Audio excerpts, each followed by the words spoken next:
Greetings everyone, I trust that you're well. We are here in a really rainy Spain. Joining me is none other than my dear friend Adam McCullough. We're going to be discussing Casemiro signing for Manchester United. Casemiro to Manchester United is looking like it could happen. Off the back of what Manchester United have done so far this season, it feels like it's a good signing. Is this something you're happy with, Ad? It's something that I look at from two angles. One, when you take Casemiro individually as on his own. Hello, by the way, everyone. When you take Casemiro on his own, fantastic player. He's only 30 years old, still got some good years ahead of him. You know, you bring him to Manchester United, happy days. He's a player that we need in that position, and he's one of the best in that position. There's no doubt that he would still be playing for Real Madrid. He could still do a job for Real Madrid. That midfield trio that they had, Kroos, Casemiro and Modric, one of the best the world has ever seen. Yeah. It's just that they've signed Tchouaméni, isn't it? Yeah. It's just that Tchouaméni's arrived. And Camavinga. And they want him to stay. They want Casemiro to stay. But because he's been such a loyal servant to the club, because he's been so good to them for so long, you know, winning Champions League after Champions League, I think they want him to be happy and they feel like they owe him the opportunity to move on. And the move that he's making, whilst it's great to see Man United can still attract players of that quality, he's making it for a bigger paycheck, if we're being honest. And that's the kind of thing that makes me disappointed. But like, I'm buzzing to have Casemiro playing for Man United. When he's in a Man United shirt, cutting people in half, you know, I'm going to be excited. I'm going to be buzzing about that. We don't have to see McTominay in that position. Casemiro's played with Fred before. Maybe you can bring the best out of him. There's so many different angles to this that I can be positive about. But then on the flip side, you look at it and you think, this seems really scattergun. He's completely different to Frankie de Jong, if he is a replacement for Frankie de Jong. If he's a replacement for Rabiot, he's an improvement on Rabiot. But there doesn't seem to be a sensible approach in our transfers. There doesn't seem to be a running theme. There doesn't seem to be a philosophy. And this is one of the things I spoke about on my channel recently, was that the reason we have these problems that we have currently is because we invest in players that we need to replace in 3 years.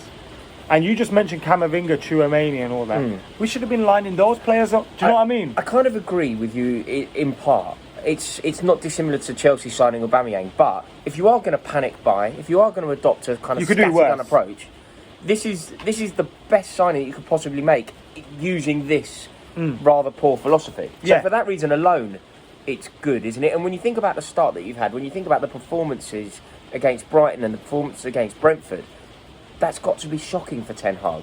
And with somebody like Casemiro, just think of the levelling up. Think about who doesn't play for Manchester United because he arrives. And I think that's one of the things Ten Hag's seen, that when he came in, he was very much like, look, these guys have played under coaches that maybe haven't got the best out of them.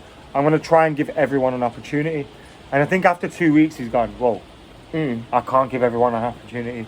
They're not good enough, do you know what I mean? Yeah. And I think that's when you then start going, well, if Frankie de Jong might not happen, we need to make sure we've got a midfielder coming in.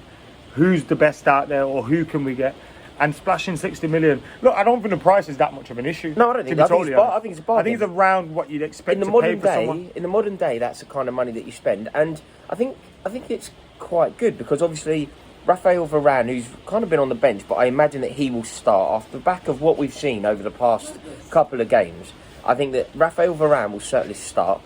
So you'll have a spine, sort of Varane and Casemiro, potentially in time for the Liverpool game. And you could have a completely new spine if there's talk at the moment that during the Liverpool or at the Liverpool game on Monday, Maguire won't start. Now that's a rumour at the moment, but there's talk it's going to be Martinez and Varane. If you have Martinez, Varane, Casemiro, that's a completely new side to what, and that's more in Ten Hag's image. Yeah. Do you know what I mean? Is it in Ten Hag's image? That's the thing. I think it's just improvement though, isn't it? I think it is just improvement. And you're going into a game against Liverpool, and although Manchester United have had a terrible start to the season, there is something significant to remember here. If Manchester United beat Liverpool, they move above them in the league. How mad is that? That is mad. If we draw, both teams will have played 3 games in the Premier League and not won a game. I know, it's ridiculous. It's ridiculous. But there are some other signings to talk about. You've seen Christian Pulisic potentially to Manchester United? Rory, I know you don't like him. No. That move doesn't excite me, but I wouldn't mind.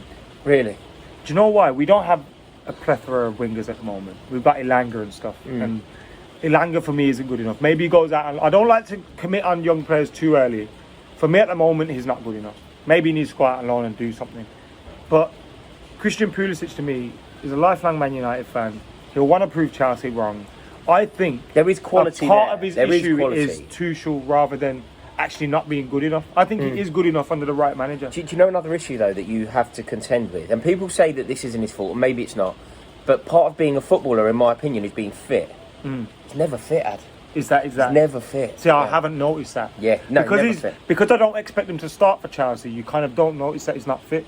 Yeah. So if that's the case, then that would worry me. But we're only apparently talking about getting him on loan. You know what I mean? Yeah. So if we get him on loan, you know, the price isn't going to be high for Chelsea after a year. So I wouldn't mind Christian Pulisic coming in. There's worse signings that we can There's make. a lot going on though. I mean, there was talk of Aubameyang. It's panic station. Apparently, Aubameyang Manchester United. Stations. But it's looking like if Aubameyang leaves Barca, it will be Chelsea. There was also talk of, Lazio's Sergei Milinkovic-Savic. Yeah. I think he's a quality player. You know, maybe with Casemiro you don't get Sergei Milinkovic-Savic. I think we're still interested in De Jong. Let's say we ended this summer with Casemiro and De Jong.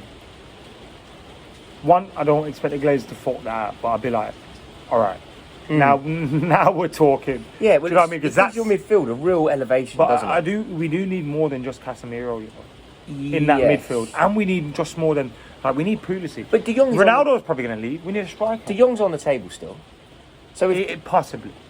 Yeah, look, it's looking, he's as likely to stay at Barca as he is to come to me. It's looking increasingly likely that he wants to stay at Barca. Well, I think he does want to stay at Barca, but if he does end up leaving and you end up signing him, a right back's constantly being talked about. Do you feel like a right back will be signed? We've been linked with is it Meunier and a few other players recently in the right back position. Diogo Dalot, he had a good pre-season and he didn't play well in the first 2 games. He's someone that's been highly rated. Wan-Bissaka's going to get low. Have you heard this? Crystal Palace want to offer us 10 million for a player. We bought off them for 50 million. It's good business. It's good business, but how mental is that? Yeah, I mean, it's good, certainly good business from them. But overall, these are the kind of signings that you want to be linked with. Casemiro, I mean, there was talk of Aubameyang, but it doesn't look like talk that of this week is, and look, I've been an eternal pessimist in ever getting rid of them.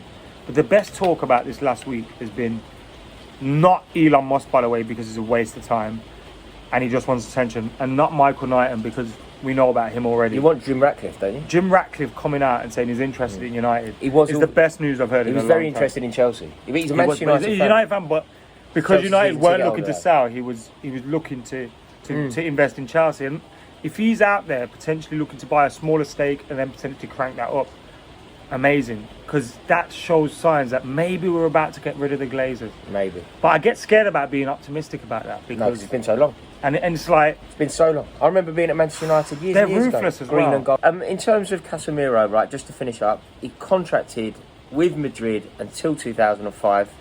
2025.